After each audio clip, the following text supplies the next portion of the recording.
Particular గా హైదరాబాద్ లో sudden cloud బర్స్ వచ్చేసి ఫుల్ వాటర్ వచ్చేస్తాయి.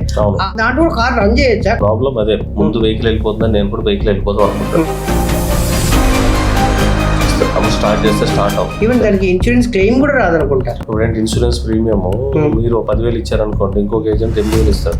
అక్కడ తక్కువ అక్కడ చేస్తారు. ఇలాంటి తీసేస్తారు. ఈవీని నిరభ్యంతరంగా వెళ్ళొచ్చా? ఈవీ 100% వెళ్ళొచ్చు. చైనాలో చూసుకోండి 95% అన్ని ఈవీ వెహికల్స్ ఉంటాయి. 95% ఈవీ వెహికల్స్ తీసుకోవచ్చు. రైనీ సీజన్ లో ఎట్లాంటి జాగ్రత్తలు తీసుకోవాలి, సమ్మర్ లో ఎట్లాంటి జాగ్రత్తలు తీసుకోవాలి? సో మాన్సూన్ సీజన్ లో ప్రాబ్లమ్ వస్తుంటే వైపర్స్ ప్రాపర్ క్లీన్ అవుతున్నాయి. నార్మల్ ఎయిర్ అంటారు, నైట్రోజన్ అంటారు. ఏది ప్రిఫరబుల్, ఏది ఏ టైంలో ప్రిఫరబుల్? పీరియాడికల్ మెయింటెనెన్స్ లో కానీ నేను ఏమైనా సేవ్ చేసుకోగలిగే అవకాశాలు ఉంటాయి.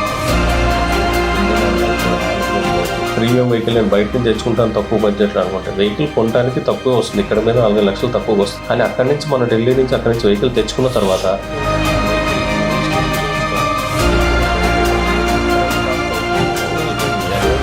కార్లో సడన్ గా మంటలు వచ్చేసి మంటలు చిక్కుకుపోయింది అని అంటారు. అంటే ఎందుకు అట్లా అయ్యే అవకాశాలు ఉంటాయి? దానికి ఏం జాగ్రత్తలు తీసుకోవాలి? ఫైర్ యాక్సిడెంట్స్ అవ్వటానికి కారణం ఫైర్ అయ్యే ఛాన్స్ ఉంటుంది. డిఫరెంట్ కలర్స్ ఉంటాయి సార్. లుక్ వైజ్ చూసుకోవాలా, సేఫ్టీ స్టాండర్డ్స్ చూసుకోవాలా? రోడ్స్ బాగా పెరిగిపోయాయి, still accidents are growing sir in India.